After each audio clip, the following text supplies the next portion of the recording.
ऐसी रिपोर्ट्स हैं कि रशिया के क्रेमलिन की तरफ से एक बयान में ये कहा गया है कि रशिया यूक्रेन युद्ध के समाप्ति के लिए जो शांति वार्ता की जो प्रक्रिया की अगली तारीख अभी तय नहीं हुई है। जाहिर है कि पिछली वार्ताओं में कोई ख़ास प्रगति नहीं हो सकी थी, लेकिन जिस तरीके से रशिया की तरफ से ये बयान जारी किए जा रहे हैं और जिस तरीके से अभी जो रशिया यूक्रेन के युद्ध में जो वार्ता की प्रक्रिया है उसमें कोई ख़ास प्रगति नहीं हो पा रही है, उससे इस बात के संकेत मिलते हैं कि ये जो रशिया यूक्रेन के बीच का जो युद्ध है वो लंबा खिंच सकता है या और अभी आगे जा सकता है, क्योंकि जो रशिया और यूनाइटेड स्टेट्स ऑफ अमेरिका और नेटो के बीच में जो म्यूचुअल डिस्ट्रस्ट है वो बहुत ही गहरा है, बहुत ही बड़ा है। राष्ट्रपति डोनाल्ड ट्रंप ज़रूर शांति को स्थापित करने के लिए अपने प्रयास कर रहे हैं, लेकिन रशिया की जो महत्वाकांक्षाएं हैं वो जाहिर है कि अपने प्रभाव को यूरोपियन थिएटर में अधिक से अधिक बढ़ाने की हैं। रशिया के राष्ट्रपति व्लादिमीर पुतिन जो पुराने सोवियत यूनियन के गौरव को हासिल करने के सपने देखते हैं, जाहिर है कि उस प्रक्रिया में वो अमेरिका और नेटो को जहां कहीं भी मौका मिलता है उसे वो चैलेंज करने की कोशिश करते हैं।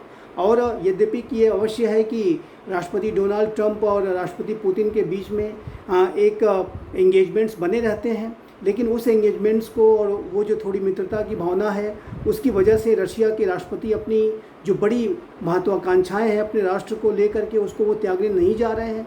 और वो जाहिर है कि राष्ट्रपति ट्रंप यदि 4 वर्ष तक रहते हैं तो उसके बाद जो नया कोई राष्ट्रपति आएगा वो उस स्थितियों को भी वो डील करने के लिए अपने आप को तैयार करके रखना चाहते हैं। और रशिया जाहिर है कि अपने प्रभाव को अधिक से अधिक बढ़ाना चाहता है, चाहे वो यूरोप हो, चाहे वो मिडिल ईस्ट हो, चाहे वो अफ्रीका हो, चाहे वो इंडो पैसिफिक रीजन हो, हर जगह रशिया अपने पुराने गौरव को हासिल करना चाहता है। और उस प्रक्रिया में वो अमेरिका और नेटो को और वेस्टर्न कंट्रीज़ को चैलेंज करने की कोशिश करता है।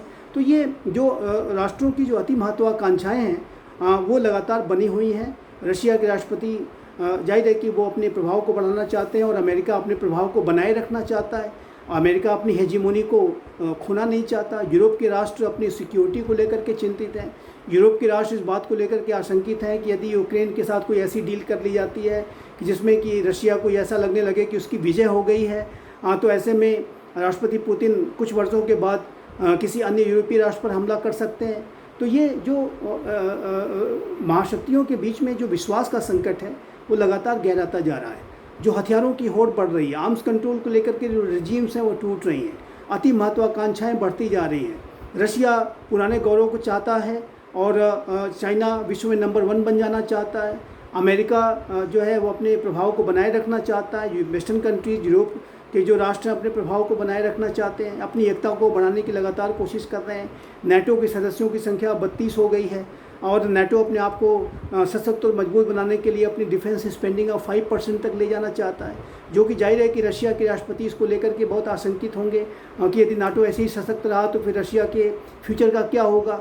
नेटो के एक्सपेंशन के आधार पर ही उन्होंने यूक्रेन पर हमला किया था और नेटो अपने आप को लगातार मजबूत बना रहा है। तो ऐसे में रशिया की आशंकाएं लगातार बनी हुई हैं और अधिक गहरा रही हैं।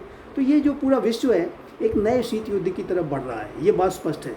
तृतीय विश्व युद्ध तो संभव नहीं है क्योंकि न्यूक्लियर वॉर संभव नहीं है।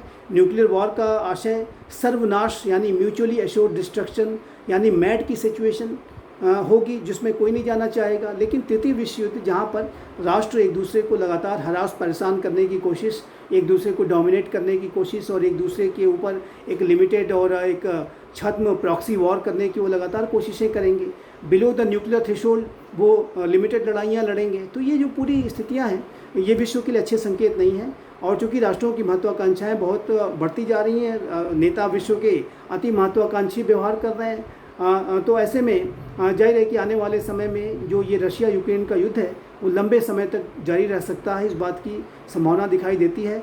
लेकिन चूंकि रशिया को बड़े लॉसेस हुए हैं, यूक्रेन को सबसे ज़्यादा लॉसेस हुए हैं, अमेरिका ने अपना बहुत पैसा बहाया है, यूरोप के राष्ट्रों ने अपना बहुत पैसा बहाया है, तो इससे ये आशा अवश्य की जा रही थी कि ये बुद्धिमत्ता प्रिवेल करेगी और संभव है कि राष्ट्र अपने युद्ध विराम को कर दें।